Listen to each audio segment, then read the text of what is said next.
Hey, what's good YouTube? Anime Bar Lounge here. Gonna be talking about how I beat the original NES Metroid. Recently you'll know that I beat Super Metroid, and that sort of inspired me to beat the original Metroid. My brother just finished Dread, so I might start that soon. I've also been torn between playing the rest of the series in order, or at least playing Fusion first. So, might randomly play one of those, or I might play none of those. My decisions are often random with no sensibility to them, so we'll see what happens. But anyway, after making the previous video, decided to probably make this into a series, so from now on, whenever I beat a game, so a large likelihood where I'm just going to talk about it on video. But anyway, without further ado, let's talk about NES Metroid.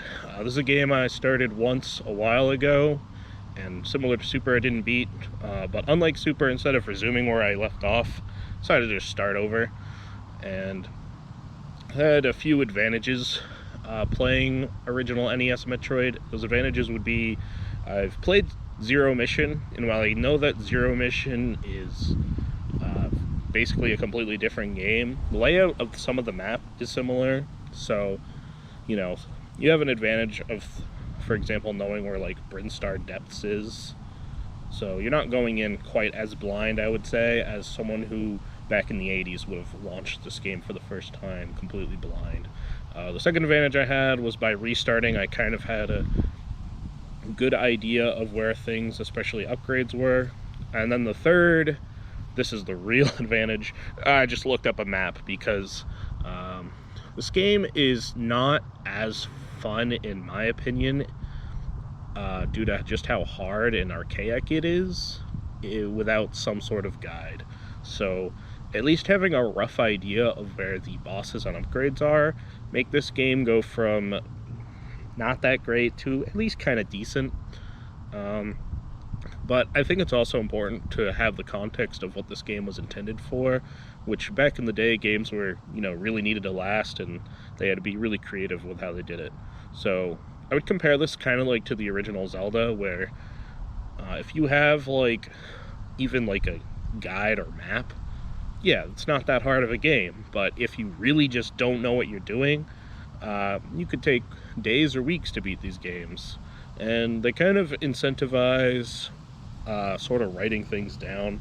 So if this was the only game I had back in the day, I think it would actually be a pretty fun game to, write down on a piece of paper, where some of the important upgrades are, or mess around with the passwords and try to cheat the system, sort of thing.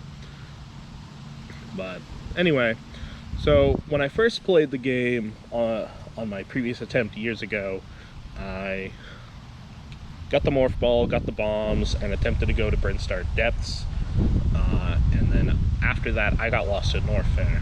This time I decided to go through Norfair first, because honestly Kraids kind of a harder boss in this game, just because what he throws out, there's less opportunities to hit him, I guess is how I'd describe it.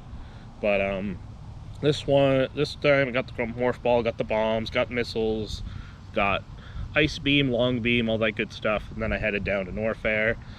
In Norfair I got all the important Norfair upgrades, and by the point you get all the Norfair upgrades, you're pretty powerful.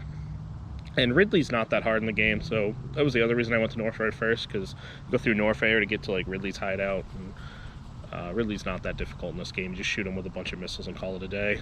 I did make one mistake in this game. I grabbed the Wave Beam.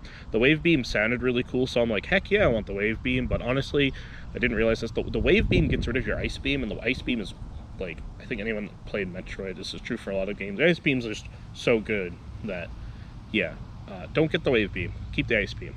Every time. After beating Ridley, I backtracked, fought Kraid.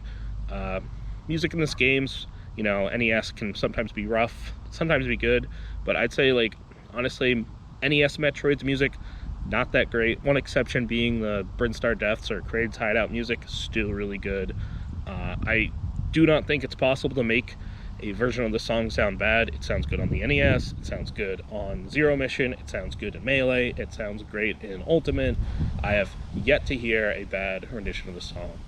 Anyway, I beat Kraid, go back, and gosh darn, this game is difficult. You only get a maximum of 6 energy tanks, and the final area, you have to really be conservative, but also aggressive with your missiles. It takes 5 shots to kill Metroids, and if they grab onto you, they do a lot of damage, and you have to get really lucky to kill them. You have to bomb out, it's very difficult.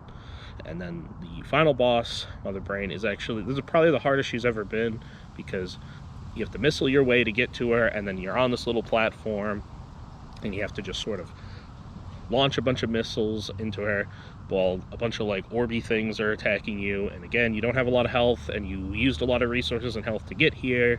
So I died a few times, but eventually you sort of get a rhythm to it, or you freeze the orbs and you just unload a bunch of missiles. And just like Super Metroid, timer pops up, timer says get the F out, and you get the F out, and that was the original the original NES Metroid. It's a pretty good game, but definitely not like in my top even 100 games. It's kind of cool just to appreciate the history of a series, so playing it was cool to sort of appreciate the history of Metroid. But yeah, that was me talking about NES Metroid. Take it easy.